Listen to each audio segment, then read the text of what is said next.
What I want to do with you now, my dear brothers and sisters, is I want to tell you a story and then relate the biggest trial you have been through with this story. So perhaps you got divorced, perhaps you lost your job, perhaps you didn't get into the degree program that you wanted to get in. Right? All of these are trials of life. Related to the following story. Allah subhanahu wa ta'ala blessed me to study at the Islamic University of Medina.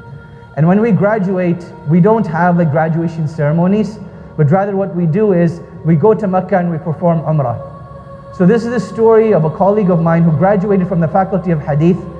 Him and his family, his wife and his 3 kids, they went to perform Umrah. And on their way back to Medina, they're riding in their car, and the husband, he sees a truck behind him.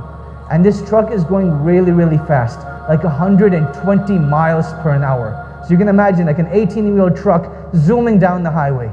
Not only is it zooming down the highway, but it's going right, it's going left, it's not staying in its lane. Now the husband, in a state of confusion, he's like, should I speed up? Should I slow down? Should I pull over? What should I do? He doesn't take any action whatsoever. And as the truck comes next to him, it actually forces him off the road. Next to him was a huge ditch. So as he's driving and his car now goes off the road, the car rolls over once, it rolls over twice, and it rolls over a 3rd time. And with each turning over of the car, someone in the car is passing away, subhanAllah. So the husband passes away. The oldest son passes away. The 2nd son passes away. And the mother and the youngest daughter stay alive, subhanAllah.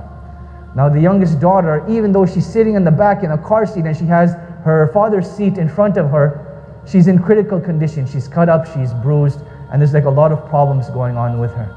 The mother, even though she's sitting in the front and the windshield is right in front of her, she escapes this accident with barely a scratch on her. It was as if she wasn't even in an accident.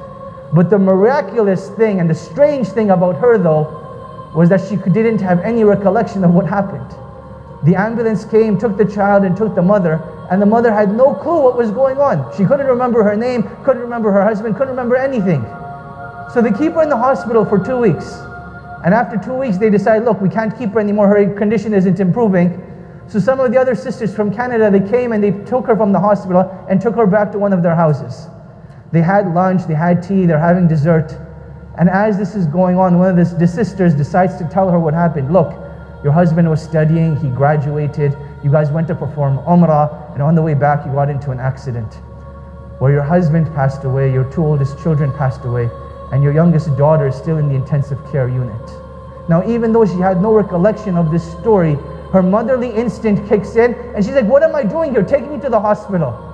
They take her to the hospital, and I want you to imagine the space between myself and that table right over there. That is the space between her and her child. And subhanAllah, as she walks in, literally that is when her child flatlines. Dies very right in front of her eyes, subhanAllah, her last and youngest daughter. Now when you hear such a story, I want you to think about how does this relate to your problems, to your trials. It seems very trivial, doesn't it, subhanAllah? As we tell young children, don't cry over broken crayons, don't cry over spilled milk. That's what our trials are when we relate them to trials that are much, much greater than ours.